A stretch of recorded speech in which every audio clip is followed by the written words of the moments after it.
how do you possibly compare an SAT score of 325 to a human height of 168 centimeters? I mean, it sounds like a joke, right? On one hand, you've got a test score from 2012, and on the other, the physical height of a teenager from Chile. They use completely different numbers, completely different scales, and measure entirely different things. But what if I told you there's a mathematical universal translator? A way to take any two pieces of data, no matter how wildly different they are, and put them onto the exact same playing field so we can actually compare them directly. We're talking about the standard normal distribution and z-scores. If you've ever felt overwhelmed by statistics, like it's just a bunch of random disconnected numbers, well, this is the concept that ties the whole shebang together. Section 1. The Universal Data Translator. Mastering the z-score. By the end of this explainer, you'll completely understand the standard normal distribution, you'll know the z-score formula inside and out, and most importantly, you'll know exactly how to apply it to real-world datasets. So let's start with a simple definition.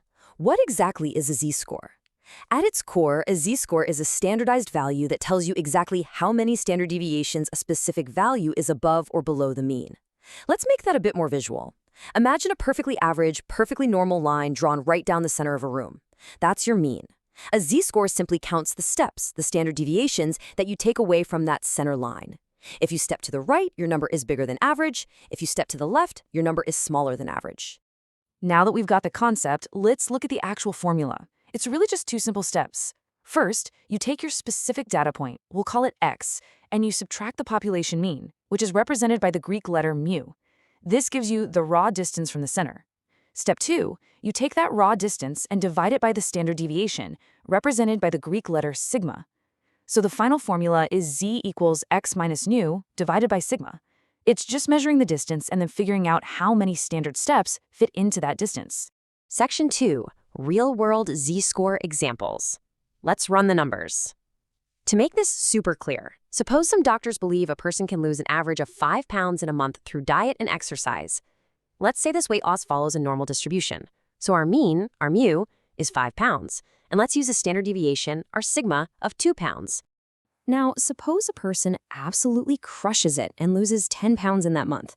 Let's run our formula. Our x is 10, the mean is 5, so 10 minus 5 is 5. Now we divide that by our standard deviation of 2. 5 divided by 2 is 2.5. So the z-score for a 10-pound weight loss is 2.5. This brilliantly illustrates that losing 10 pounds puts this person 2.5 standard deviations to the right of or above the average weight loss. But hang on. What happens if the data goes the opposite way? What if a person actually gains 3 pounds instead of losing weight? Well, let's treat a weight gain as a negative weight loss. So our x value is now -3. Quick retention check for you. How does this change our formula? Take a second to think about the math. If you guessed we'd get a negative number, you nailed it. Let's do the math. -3 minus our mean of 5 gives us -8. Divide -8 by our standard deviation of 2, and we get -4. The z-score is -4. This means gaining 3 pounds is 4 whole standard deviations to the left of the mean. That is extremely far below the average expectation of losing 5 pounds. Remember, a negative z-score always means the data point falls below the mean. Section 3. Comparing apples to oranges. Standardizing different datasets.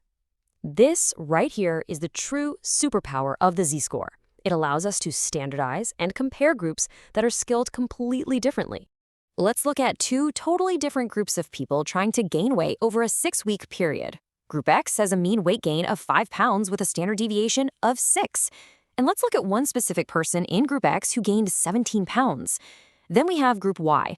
Group Y has a mean weight gain of 2 pounds with a standard deviation of 1. A person in Group Y gained 4 pounds. Just looking at 17 pounds versus 4 pounds, it feels like they are completely different results, doesn't it?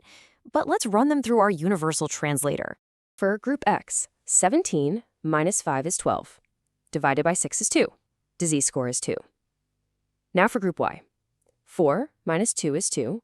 Divided by 1 is 2. The z-score is also 2. Now here is the big aha moment. Both x equals 17 and y equals 4 deviate the exact same number of standard deviations from their respective means.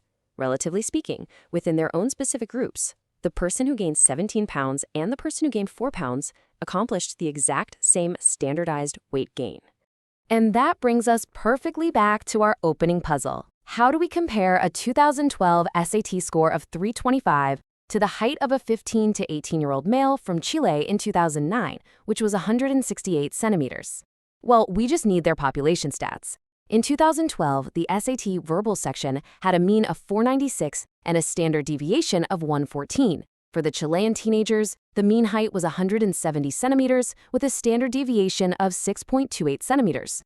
Let's apply our formula and settle this once and for all. For the SAT score, 325 minus 496 divided by 114. That gives us a z-score of negative 1.5. For the height, 168 minus 170 divided by 6.28. That gives us a z-score of negative 0.32. Boom. The universal translator has done its job. We can definitively say that the SAT score of 325 is much, much further below average than the height of 168 centimeters. The height is just barely below average, while that SAT score is a full standard deviation and a half below the mean. Section 4, the cheat code. The 68, 95, 99.7 empirical rule. We are in the home stretch now, and before we wrap up, I've got to share a statistical cheat code with you for the normal distribution. It's called the empirical rule, and it is a massive time saver when you're trying to understand how data is actually spread out. If your data follows a normal distribution, you can instantly predict where almost all of your numbers will fall. Notice how about 68% of all your data values will lie between a z-score of -1 and +1. About 95% of your data will fall between a z-score of -2 and +2. And a whopping 99.7% of your data, basically almost everything, will fall within 3 standard deviations, so within a z-score of -3 and +3. Literally write this down in your mental notes: 68, 95, 99.7. Let's rapidly apply this cheat code. Imagine a dataset with a mean of 50 and a standard deviation of 6.